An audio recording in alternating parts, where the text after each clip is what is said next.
Hey YouTubers, welcome to my channel Schizotypal-Mind. My diagnosis is schizotypal personality disorder, Asperger Syndrome, and clinical depression. It's been too long since I did my last video, and it's not that I don't want to make them. I have a lot on my mind, but I have to be in the right frame of mind to do these videos. And I want to talk about memories and feeling like I'm being haunted by them.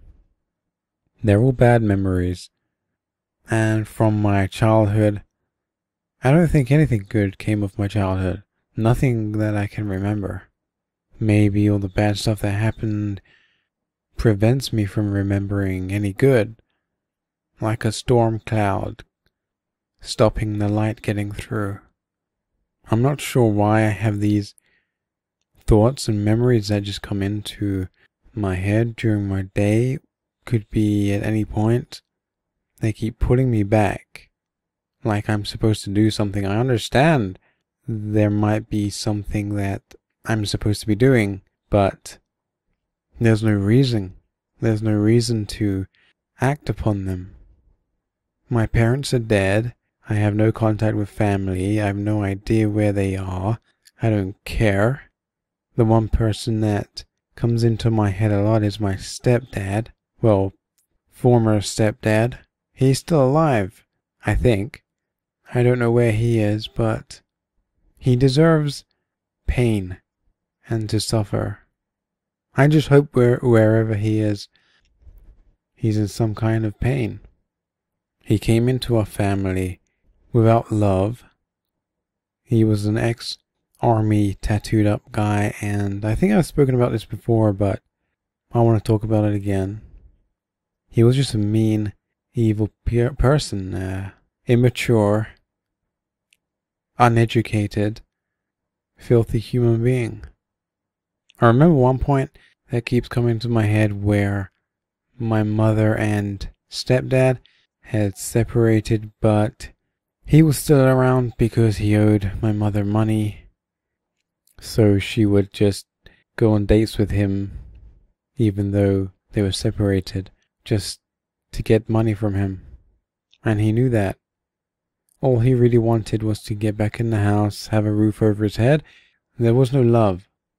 I'm smart enough to know people, and I could look back on this and understand it.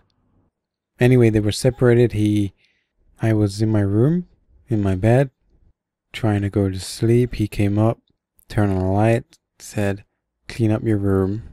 And this is coming from someone who doesn't live at the house and has nothing to do with me. He said, "Clean the room." He wants it clean by the time he gets back from his date. He did this just to be, an ass. Wasn't part of family, just... Anyway, I remember going to sleep, not cleaning my room.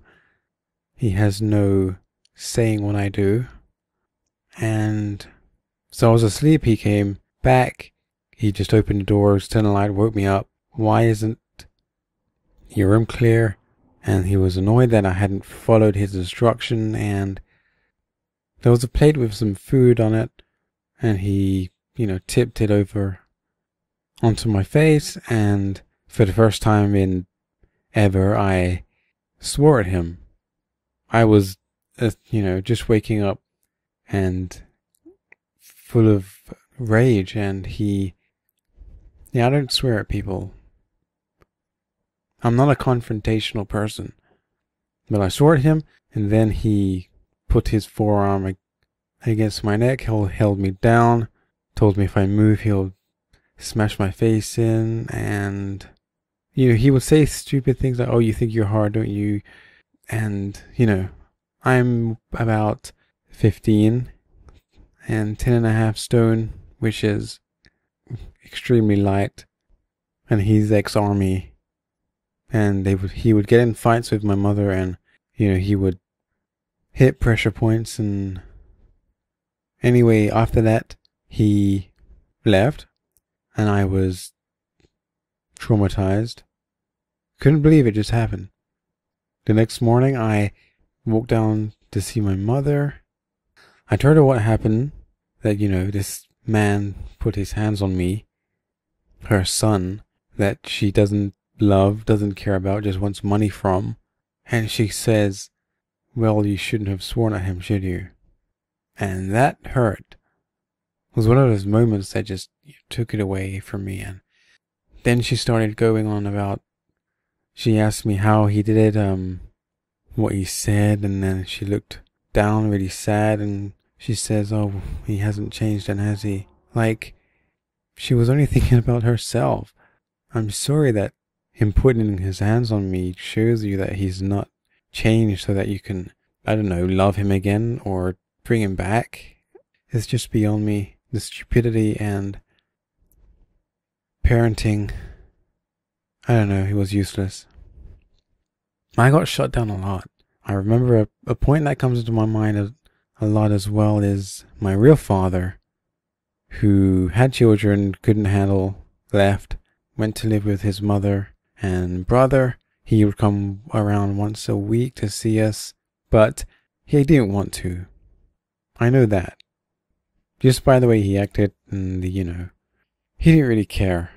He had, I don't know, he had to come around once a week to give my mother money, child support. And anyway,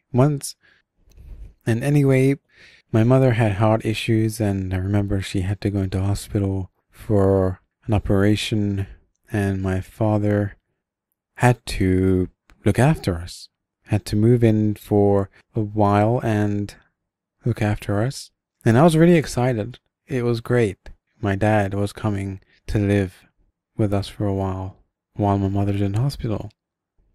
And I remember he was in the house, and the only memory that I have is morning came, I woke up, and, I don't usually just get up happy, jump out of bed, but I did. I got out of bed, and I knew my dad was downstairs, and I remember walking down the stairs, looking down across into the kitchen. I was leaning over the banister, and he was making tea. I was filled with joy, and he looked at me, and then he said, why are you up? Go back to bed. And just all that joy and excitement. I remember, I think my expression on my face was happy, and then it just sucked the life out of me. And I went back to bed.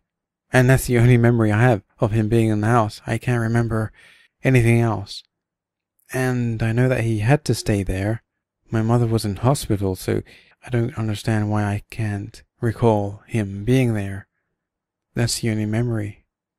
But I don't know, a father, when I think about it, he hasn't lived with us for years. He comes in, sees me. Shouldn't a real father be, like, hey, son or whatever, come down, I'll make you breakfast, and, talk, and, I don't know, do father-son stuff. But no, it was just, he didn't want anything to do with it. I'm surprised I haven't turned out worse than I already am. If you look at a serial killers or antisocial, serial killers extreme, but antisocial behavior, their childhoods match mine. My childhood was the perfect setting for a seed to be planted and bad things to happen, which was me. I know that my brother is doing okay, has kids.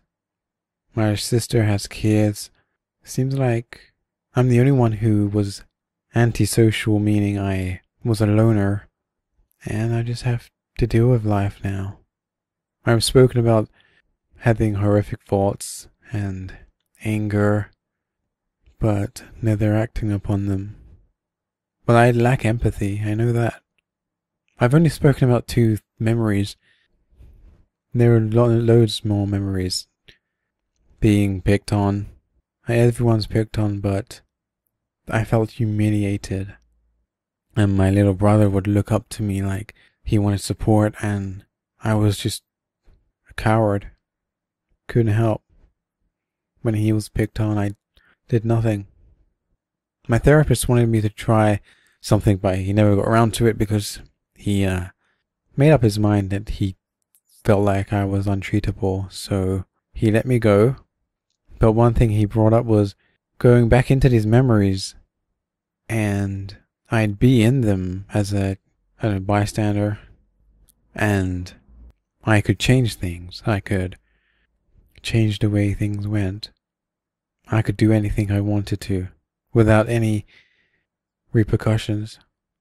If I was watching myself get picked on, bullied, and my brother probably disappointed in me, I would have probably killed everybody, including myself. I was pathetic.